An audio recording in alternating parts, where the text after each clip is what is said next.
Peace. This is White Raptor News Ministries. All praise and glory to the Supreme Spirit. Here I'm at a channel, Anayah, Obadyah, one of God's chosen children, a beautiful spirit of God, and she talks. Let's go ahead and listen to this beautiful theology outside of White Raptor News Ministries theology and what I've been teaching, because this is just edification for me. I hope that you enjoy this presentation that Anayah has put together. It's brilliant. Welcome to the channel. Let us first thank the Most High for this time, His grace, kindness, and mercy. Today's message is about what this world is that we live in. Some call it a flat plane inside of the firmament, and I've heard others say that this is a prison for angels. I've recently started seeing a lot of information to support both ideas. These are some thoughts and Bible verses that could explain what this place is and why those in power are allowed to do what they do here. Also, we'll look at some other things about the flat earth from the Truman channel. I believe that the darkness or evil ones were here already on this planet. Then we got sent here for disobedience into the darkness with the wicked ones, like Adam and Eve were. We really don't know because we had a lot of our books removed. Were we the light created on the first day? In the Bible it said that the light was created twice, once on the first day and once on the fourth day, mentioned in Genesis 1:1 through 5. In Genesis 1:14 through 19. In Genesis 1:2, when you hover on the formless, it gives you the definition of confusion, unreality, and emptiness, and all of these other translations. You can see that it's everything that we're living in right now. The word void is emptiness and void. When you go down, it's an undistinguishable ruin. The word for darkness gives you the definition darkness and obscurity. And if you go down further, you can see it also means figuratively misery, destruction, death, ignorance, sorrow, wickedness, and night. This doesn't just sound like a place, it sounds like what these wicked ones in power produced in our world today. Remember the verse about the sons of God who came down to the daughters of men, the wicked generation that was here already? It's mentioned in Genesis 6:2 and 4. Also, we the daughters of God were cast here also and mixed in with that lineage also, unknowingly. We all started following the people and the gods around us who our oppressors gave us. Anyways, these are a few verses talking about who this world belongs to. Job 9:24, Job 16:11, Job 12:6, Psalm 11 or 10:11. We may have been here before because some people will never change in their lifetimes, so their souls keep getting recycled here over and over.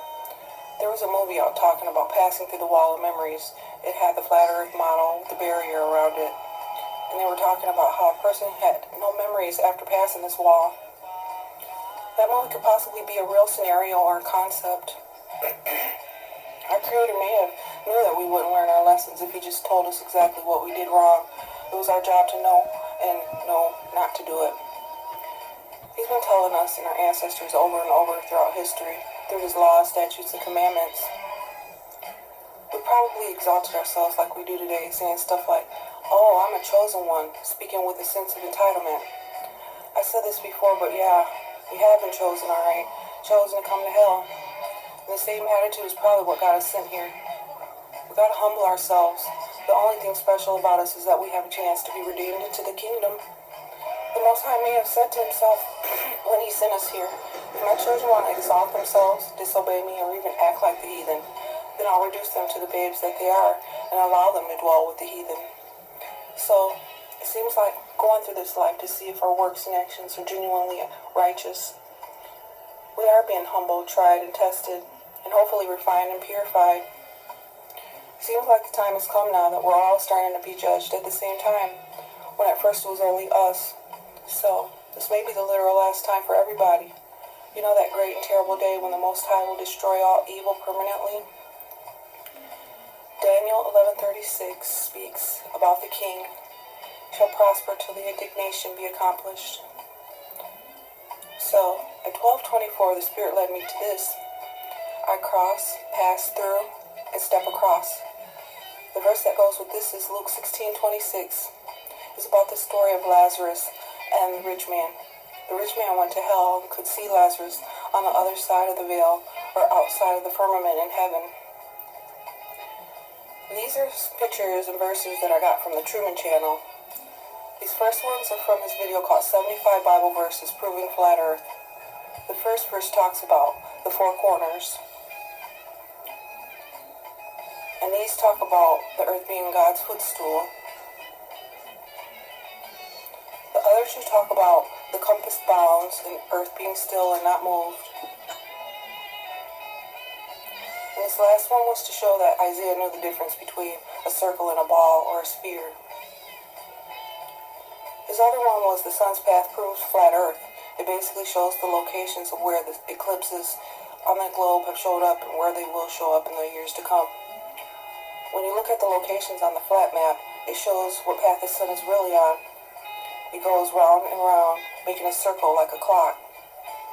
Not the wavy path from the globe, but a perfect circle, matching all the same locations as the globe.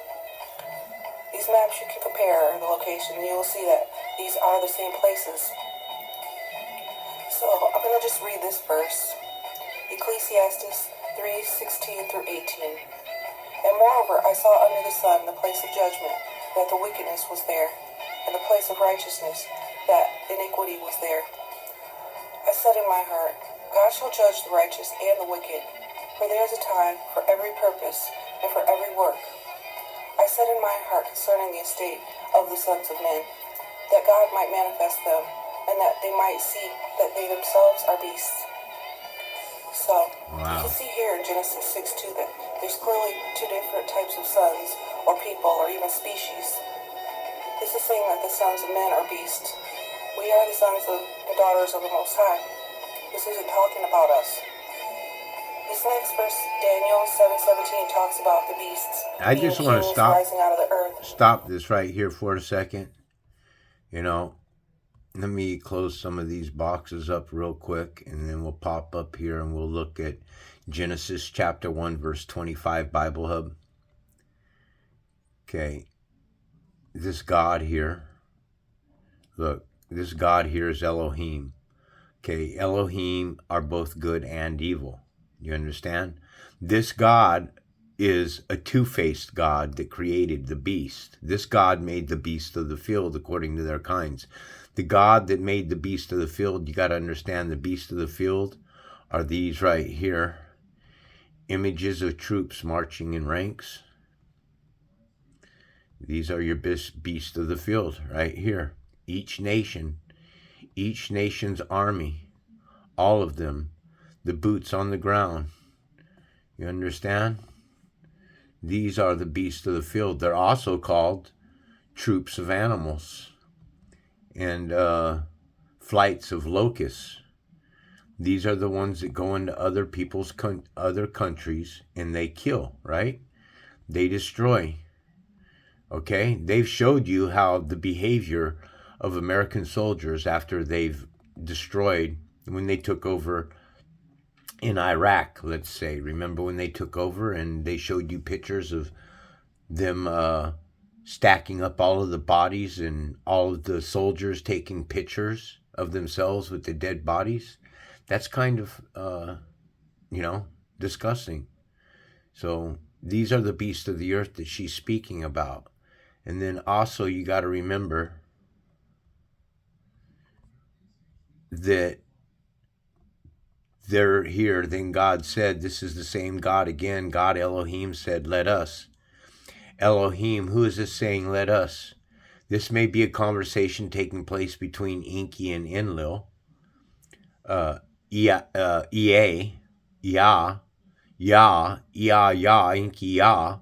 Let us make mankind in our image after our likeness. Because these gods are used. Remember, what's most important is this God here is used, all right?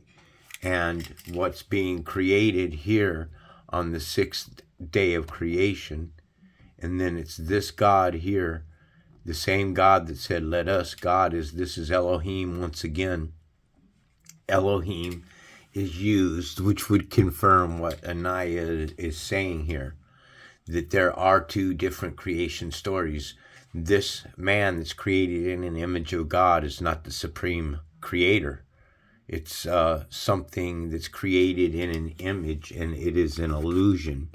This one man created on the sixth day of creation is the idol.